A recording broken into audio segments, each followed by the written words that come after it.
would like to ask if His Excellency is ready. Maybe we can start with him if we have a technical problem with Dr. Chen. Okay. Here we are. So we have... Good morning. Good morning, Doctor. Great. Yes. We are hearing you and looking forward to hear your presentation. Thank you. I am greeting you from Hong Kong. I'm the Secretary General of CISH International Council of Philosophy and Human Sciences. Now allow me to share screen with you. Please let me know if you can continue hearing from me. What I would like to begin is to have us think about what had happened before and what usually happened to humanities at large. I'm a historian, so history as a discipline and humanities at large tend to be retrospective. It often takes a current event to push historians and humanists to search up and down, interrogate from right and left, looking for meaning and insights. Thoughts on Clark and the people, as William McNeill have observed, is no exception. COVID-19 jolted armchair scholars out from their desk and studies as acquired knowledge, their acquired knowledge from education, begin to dawn on them as to what pandemics used to do to individuals and societies. So here I like to take the examples of understanding some Athenian flag, the 5th century BC, Black Death in Europe, European history, as well as the more recent Hong Kong and Manchuria plague in the late 19th century, the SARS in the early 21st century Asia, to shed light on our current experience with the COVID-19. This longer gaze may help us to see how poorly prepared people usually were and still are, not only regarding their own activities, battlegrounds, but also regarding their own well-being in the matters of life and death, in the movements of population and goods, whether it's in the Eurasian continent in the Middle Ages, or East Asian land and towns on the eve or at the height of modernity. Ironically, mixed blessings could also and did come of these terrible encounters, whether with the Athenian plague that ended the classical Greek, or the Black Death that cleared the ground for Renaissance, which came with revived urban prosperity after the 16th century European cities. More closely at hand, Manchuria plague certainly turned the pages of public health for China, not to mention how SARS now seemed like an unwelcome dress rehearsal for the shocks of these last 2 years and counting for East Asia and now over 200 countries all over.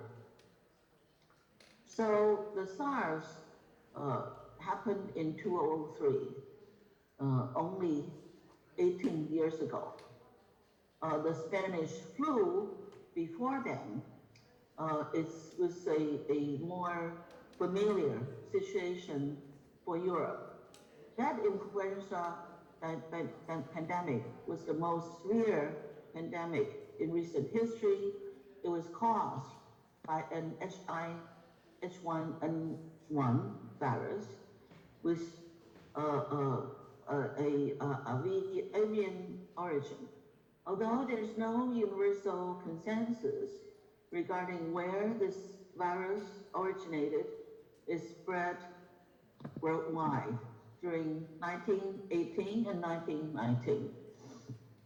In the United States, it was first identified in military personnel in spring of 1918.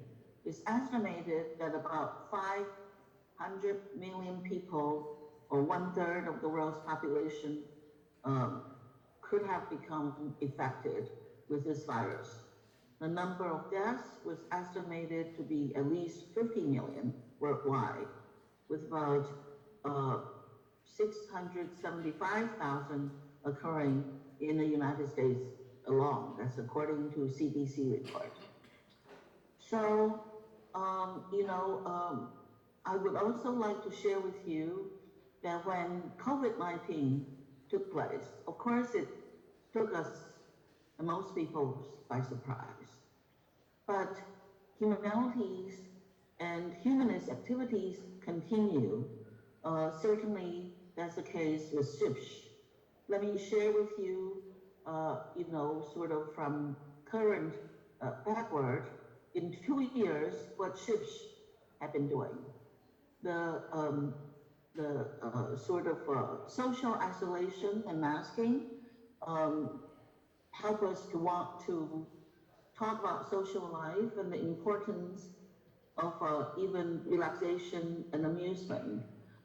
Just this past Saturday, we held a one-day international experience in Hangzhou in China, focusing on the values of play from the cultural and educational analysis. Before then, we have colloquiums to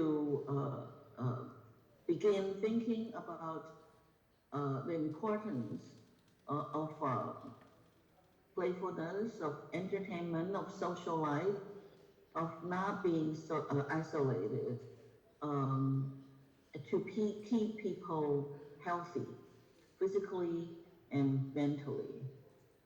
In May, in Lisbon, many of you participated in the European Humanities Conference in Lisbon, although mostly online.